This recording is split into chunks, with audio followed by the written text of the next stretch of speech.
నీ వ్యక్తిత్వ సౌందర్యం కావాలి, నీ బుద్ధి నాకు కావాలి, నీ వలె ఉండాలి, నీలాగా బతకాలి. ఆశ ఉంది కానీ అష్టవంకరలో బతకలేకపోతున్నా. నాకు ఆ శక్తి నీవా, నీ వలె నన్ను మార్చవా, నీ బుద్ధి నాకు ఇవ్వవా అని అడుగుతా ఉండు. రోజు అడుగు. నా తండ్రి నీకు ఇయ్యకపోతే అప్పుడు అడుగు.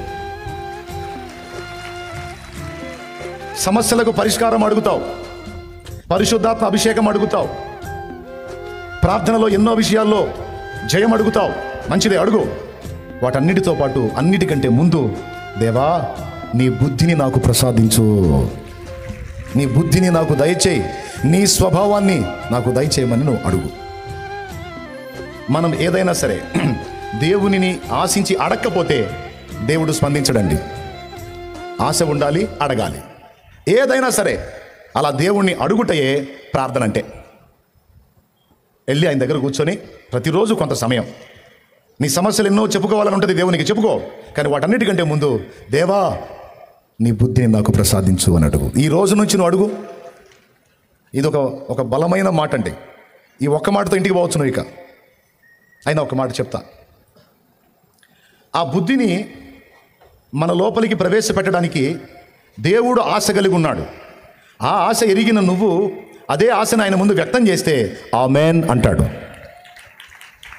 అప్పుడు నీలో ఉన్నటువంటి ఆ దుష్ట స్వభావం, ఆ పాత ప్రాచీన స్వభావాన్ని వెళ్ళగొట్టి తన దైవ స్వభావంతో నిన్ను నింపుతాడు.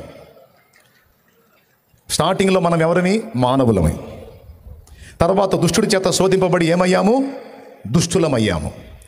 దుష్ట స్వభావాన్ని పొంది దుష్టులమయ్యాము.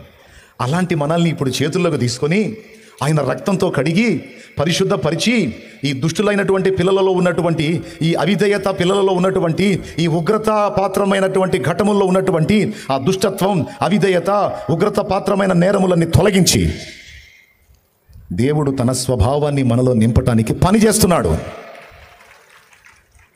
ఇప్పుడు చెప్పండి, ఒకవేళ నిజంగా మనం పూర్తిగా దైవ స్వభావంతో నింపబడ్డామనుకో, ఆ తర్వాత మన కేడర్ ఏంటో తెలుసా? దైవములు. మనల్ని ఏం చేయాలని చేత పట్టుకుంటున్నాడో తెలుసా? దైవాలను చేయాలని కోరిక, ఆయన కోరిక. అది మన మీద ప్రణాళిక. మనమేంది? మనం దైవం ఏంటి? దైవాన్ని మనం ఆరాధిస్తాం, మనం మొక్కుతాం, ప్రార్థిస్తాం, కానీ మనం దైవం అవటం ఏంటి? నేను చెప్పేది నిజమమ్మా. నిన్ను ఒక దైవంగా మార్చాలనే యేసయ్య నిన్ను చేతబట్టుకున్నాడు.